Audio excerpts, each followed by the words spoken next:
कहानी की शुरुआत में हम एक यंग मैरिड कपल मैट और केट को देखते हैं जो न्यूयॉर्क में अपने नए घर में रहने के लिए आए थे। वो दोनों अपने नए घर से अपनी शादीशुदा जिंदगी की शुरुआत करते हुए बहुत खुश होते हैं। उनके नए घर को रेनोवेशंस और रिपेयर की जरूरत थी, इसलिए वो उसे ठीक करने में लग जाते हैं। किचन को ठीक करते वक्त केट को कैबिनेट में एक मरा हुआ बर्ड दिखाई देता है, जिसे दफनाने के लिए वो उसे बाहर ले जाती है। पर तभी खिड़की से मैट उसे आवाज देता है, जिससे उसका ध्यान मैट की तरफ चला जाता है। और जब वो वापस उस बर्ड की तरफ देखती है तो वो बर्ड गायब हो चुका था। उधर बेकार की चीजों को घर से बाहर फेंकते हुए मैट को दीवार पर कुछ अजीब सी चीज दिखाई देती है, जिसे क्लियर देखने के लिए वो वॉलपेपर को फाड़ देता है। वहाँ उसे अजीब से की होल वाला एक बड़ा सा दरवाजा दिखाई देता है। उस दरवाजे को खोलने के लिए वो उस कबाड़ में से उस दरवाजे की चाबी ढूंढने लगता है, और जैसे ही वो चाबी उसे मिलती है वो दरवाजा खोलने के लिए उसे की होल में डालता है और केट को आवाज देकर बुलाता है। फिर वो दोनों साथ मिलकर दरवाजा खोलते हैं। तभी हॉल की तरफ जाने वाले रास्ते की सारी लाइटें अचानक टिमटिमाने लगती हैं, और इस प्रॉब्लम को दूर करने के लिए मैट पावर कंपनी को फोन करता है। वहीं केट को उस रूम में कुछ अजीब सा डर महसूस होता है, इसलिए वो भी मैट के पीछे चली जाती है। अगले दिन उनकी लाइट की प्रॉब्लम को ठीक करने के लिए पावर कंपनी से एक ऑपरेटर आता है। उसे ये देखकर हैरानी होती है कि बेसमेंट के सारे वायर्स कुछ अजीब तरीके से एक दूसरे से जुड़े हुए थे और देखने में बहुत पुराने जमाने के लग रहे थे। जब मैट उस ऑपरेटर को लाइट ठीक करने के लिए कहता है, तब ऑपरेटर उससे कहता है कि उसने आज तक इस तरह की चीजें पहले कभी नहीं देखी। वहाँ से जाने से पहले वो ऑपरेटर मैट को बताता है कि उस घर के पहले मालिक का मर्डर उसी घर में हुआ था। ये शॉकिंग न्यूज सुनकर मैट इस घर के बारे में रिसर्च करना शुरू कर देता है। एक पुराने न्यूज आर्टिकल को पढ़कर मैट को पता चलता है कि मरने वाले कपल का नाम पॉल और मैडलिन शेफर था, जबकि सस्पेक्ट की पहचान नहीं हो पाई थी और उसे जॉन नाम से पुकारा जाता था। मैट एक आर्टिस्ट था, इसलिए वो अपने स्केच पैड पर जॉन की तस्वीर बनाने की कोशिश करता है। थोड़ी देर बाद वो आराम करने के लिए मिस्टीरियस रूम में जाता है और वहाँ बैठकर एक बोतल शराब की पीकर खत्म कर देता है। लेकिन यहाँ पर उसे एक और बोतल शराब पीने की इच्छा होती है कि तभी लाइट्स टिमटिमाने लगती है और अचानक शराब की एक और बोतल उसके सामने हाजिर हो जाती है, जिसे देखकर मैट हैरान हो गया था। उस बोतल को अच्छी तरह देखने के बाद वो इस नतीजे पर पहुंचता है कि ये रूम किसी भी इच्छा को पूरी कर सकता है। दूसरी साइड लिविंग रूम की लाइट्स के टिमटिमाने की आवाज से केट की नींद टूट गई थी। वो मैट को अपने पास ना देखकर उसे ढूंढने के लिए ऊपर की तरफ जाती है। वहाँ जाकर वो देखती है कि पूरा रूम नई चीजों से भरा हुआ है और उन सब के बीच मैट बहुत ही खुश दिखाई दे रहा था। वो कैट को वैन गॉग की कीमती पेंटिंग दिखाते हुए बताता है कि उस रूम में किसी भी विश को पूरा करने की ताकत है। केट इसे मैट का कोई मजाक समझकर हंसी में उड़ा देती है, पर अपने हस्बैंड की गंभीरता को देखकर वो इसे चेक करने के लिए $1000 की विश करती है। केट के मांगे हुए पैसों को मैट पूरे रूम में ढूंढता है और वो पैसे उसे मिल जाते हैं। फिर भी केट को पूरी तरह विश्वास नहीं होता है और वो दोबारा $1 मिलियन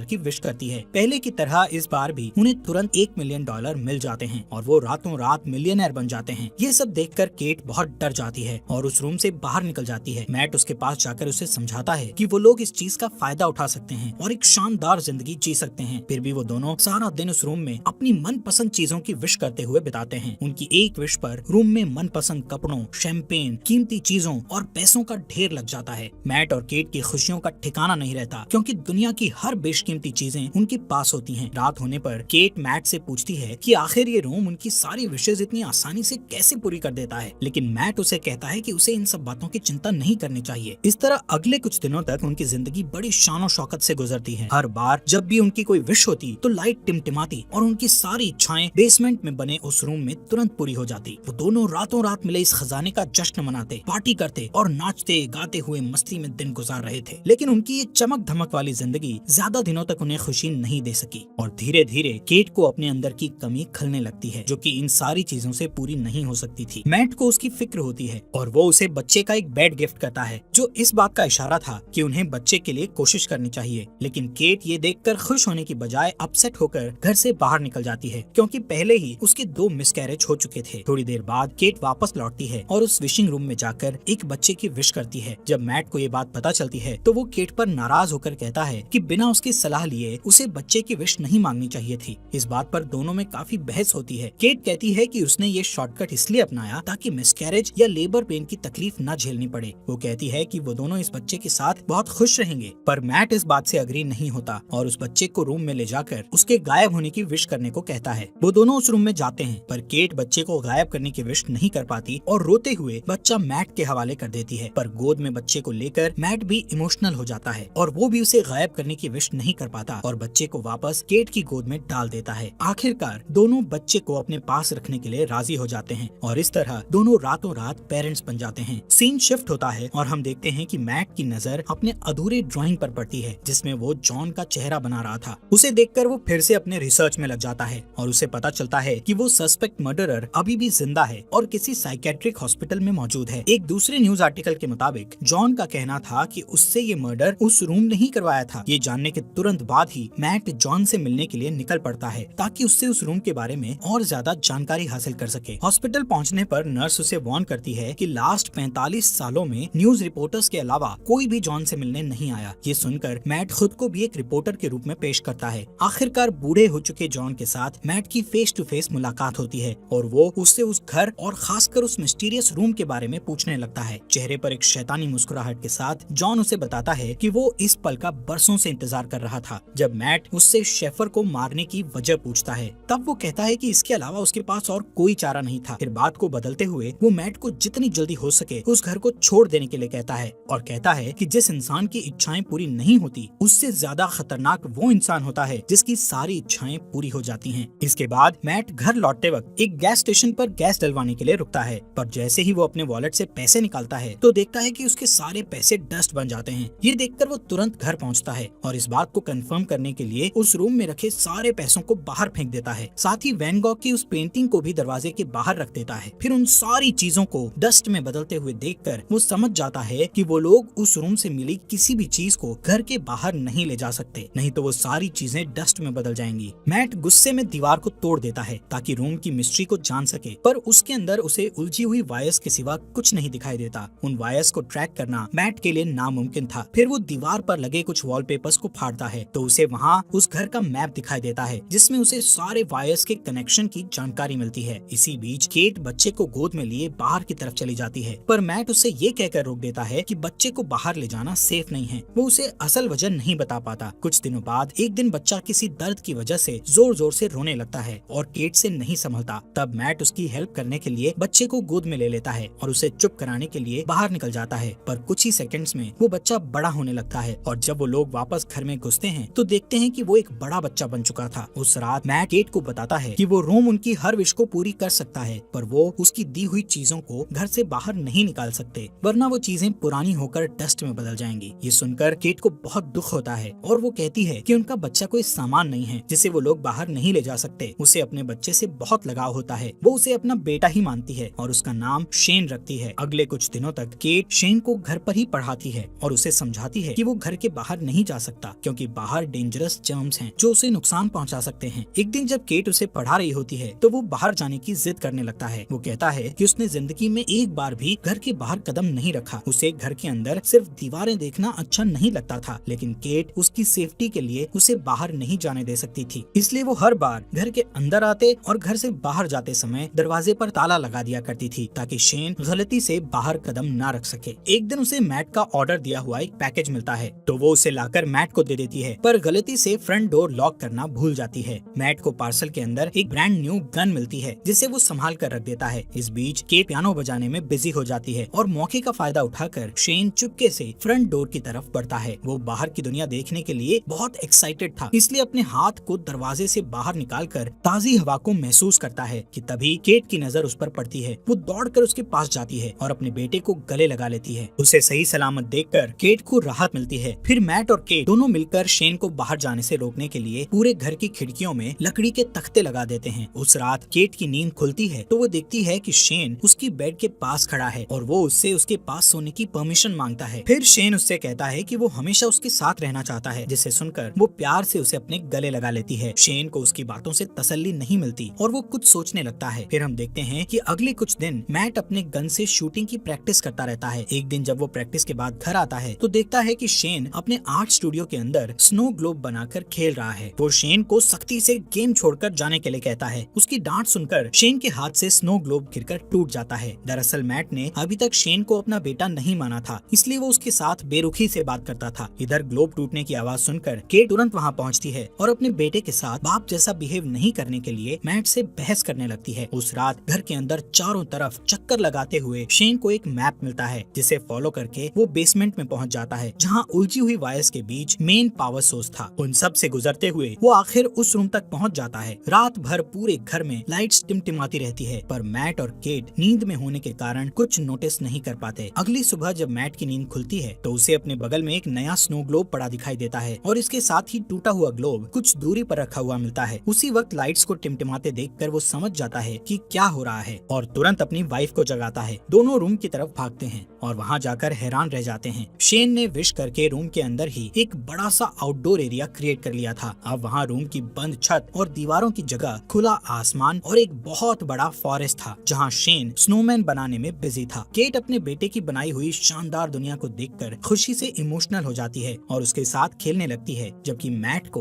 बहुत गुस्सा आता है और वो उसे हाथ पकड़कर वापस घर के अंदर ले आता है। इस घटना से दोनों के बीच शेन को रूम में जाने और खेलने देने की बात पर बहस होने लगती है। मैट कहता है कि ये खतरनाक हो सकता है, पर केट को ऐसा नहीं लगता। उनकी बहस चलती रहती है कि तभी फोन की घंटी बजती है और परमिशन नहीं होने के बावजूद शेन फोन उठा लेता है, पर जल्दी ही मैट उससे फोन छीनकर खुद बात करने लगता है। दूसरी तरफ जॉन की आवाज सुनकर उसे हैरानी होती है। शेन से बात करके जॉन को पता चल चुका था कि उन लोगों ने एक बच्चे की विश की थी। उधर किचन में रखे एक दूसरे फोन से केट उन दोनों की सारी बातें चुपके से सुन लेती है। जॉन उससे कहता है कि शेन को बाहर की दुनिया में आजादी से घूमने देने के लिए उसे केट की जिंदगी की कुर्बानी देनी पड़ेगी, यानी जब केट मर जाएगी तो शेन पूरी तरह से आजाद हो जाएगा और एक नॉर्मल इंसान की तरह जी सकेगा। फिर उसकी उम्र भी नॉर्मल इंसान की तरह ही बढ़ेगी। वो मैट को ये राज भी बताता है कि वो भी रूम का ही दिया हुआ एक बच्चा था। तब उसकी माँ ने उसके बाप को मार डाला था और उसे बड़ा करके खुद को मारने के लिए कहा था ताकि उसका बेटा आजाद हो सके। फिर वो मैट से कहता है कि उसके पास दो ऑप्शंस हैं, या तो वो केट को मारकर शेन को बचा सकता है या फिर शेन को मारकर केट को बचा सकता है। ये सारी बातें सुनकर केट को बहुत दुख होता है और वो घर छोड़कर चली जाती है, जिससे मैट को उसकी फिक्र होने लगती है। केट खुद को मारने के लिए अपनी कार का एक्सीडेंट करना चाहती थी, पर वो ऐसा नहीं कर पाती। इधर घर पर शेन के साथ मैट का बिहेवियर पागलों जैसा हो जाता है और वो उसकी सारी चीजें फेंक देता है, यहाँ तक कि उसका स्टूडियो तक तहस नहस कर डालता है। फिर थोड़ी देर बाद वो शेन के लिए डिनर तैयार करता है, जो कि कुछ दूर रखे डाइनिंग टेबल पर बैठा होता है। शेन उससे ढेर सारे सवाल पूछने लगता है, जिससे चिढ़कर वो शेन को बता देता है कि वो उनका असली बेटा नहीं है और ना ही उसके कोई पेरेंट्स हैं। इतना ही नहीं, वो गुस्से में आकर शेन को फ्रंट डोर से बाहर निकाल देता है, पर शेन डरकर वापस ऊपर चला जाता है। कुछ ही देर में मैट को अपनी गलती का एहसास होता है और वो शेन के रूम में जाकर उससे माफी मांगने लगता है। फिर शेन उसे स्टोरी पढ़कर सुनाने को कहता है और सारी रात वो दोनों साथ में सोते हैं। जब केट वापस घर लौटती है तो उन दोनों को एक साथ सोते देखकर उसे बहुत अच्छा लगता है। उस रात मैट और केट दोनों इंटीमेसी में बिजी होते हैं कि शेन छुप कर उन्हें देख लेता है। फिर वो उनके सोने का इंतजार करता है और जैसे ही वो सोते हैं शेन चुपके से फ्रंट डोर की चाबी चुरा लेता है। अगले दिन सुबह मैट और केट फ्रंट डोर को खुला देखकर समझ जाते हैं कि शेन बाहर गया होगा। तभी घर के एक अलग हिस्से में शेन को देखकर दोनों हैरान हो जाते हैं, क्योंकि शेन अब जवान हो चुका था, लेकिन उसका दिमाग अभी भी बच्चों जैसा था। वो अपने पेरेंट्स की तरफ गन पॉइंट करके उन्हें धमकाता है तो केट उसे समझाने की कोशिश करती है। इसी बीच मैट शेन के ऊपर कूद पड़ता है और दोनों में फाइट होने लगती है। उधर केट उनकी लड़ाई की वजह से जमीन पर गिरकर बेहोश हो जाती है। कुछ देर बाद मैट उसे जगाते हुए बताता है कि शेन को गलती से गोली लगने के कारण वो मर गया। इस खबर से दुखी होकर केट रोते हुए घर से बाहर निकल जाती है। मैट उसे तसल्ली देकर वापस घर में ले आता है, जहाँ अभी भी वो उदास रहती है। उधर दूसरे रूम में जहाँ उनकी फाइट हुई थी, असली मैट होश में आ जाता है और पूरे घर में अपनी वाइफ की तलाश करता है कि तभी लाइट्स को फिर से टिमटिमाते देखकर वो डरते हुए उस रूम की तरफ जाता है। उसे पूरा यकीन था कि केट और उसकी शक्ल में शेन अंदर ही होगा। इधर केट को बिल्कुल भी खबर नहीं थी कि उसके साथ बैठा हुआ आदमी मैट नहीं शेन है, पर जल्दी ही उसे शेन के आइस खाने की हैबिट से पता चल जाता है कि वो मैट नहीं बल्कि उसकी शक्ल में शेन है। उधर असली मैट अंदर जाने के लिए पूरी ताकत लगाकर दीवार को तोड़ने की कोशिश करता है। आखिर सारे वायर्स को पार करके वो उस रूम तक पहुंच जाता है, जो कि अब एक जंगल था जहां ढेर सारे ऊंचे ऊंचे पेड़ थे। वहां जाकर मैट को पता चलता है कि शेन ने रूम का यूज करके उस जगह को काफी बड़ा कर लिया था और वहां उन्हीं के जैसा एक डुप्लीकेट घर भी बना लिया था। वो ये भी समझ चुका था कि शेन ने उसका रूप केट को किडनैप करके उस डुप्लीकेट घर में रखने और अकेले में उसके साथ फिजिकल होने के लिए किया था। ये ख्याल आते ही अपनी बीवी को वापस पाने के लिए मैट उस जंगल में दौड़ते हुए फाइनली उस डुप्लीकेट घर के अंदर पहुंच जाता है, जहां शेन केट के साथ जबरदस्ती करने की कोशिश कर रहा होता है। मैट को अंदर आते देखकर शेन फिर से लड़ाई के लिए तैयार हो जाता है। इधर मौका पाकर केट उठकर भागने ही वाली होती है कि हॉलवे में दो मैट को लड़ते हुए देखकर वो ठिठक जाती है। दोनों में इतनी समानता थी कि वो असली और नकली के बीच पहचान नहीं कर पाती। अचानक एक मैट उसके हाथ को पकड़ लेता है, पर वो उसे धक्का देकर खुद को छुड़ा लेती है और शेन का नाम पुकारती है। वो अपना नाम सुनकर उसकी तरफ देखता है, पर उसके धक्के से गिरकर बेहोश हो जाता है। जमीन पर गिरते ही वो वो अपने असली रूप में आ जाता है। इधर मैट और केट रूम से बाहर निकलने की कोशिश करते हैं पर निकल नहीं पाते क्योंकि शेन ने रूम से उनके उसी घर में फंसे रहने की विश मांगी हुई थी। लाख कोशिशों के बाद भी जब वो लोग घर से नहीं निकल पाते तो मैट रुक जाता है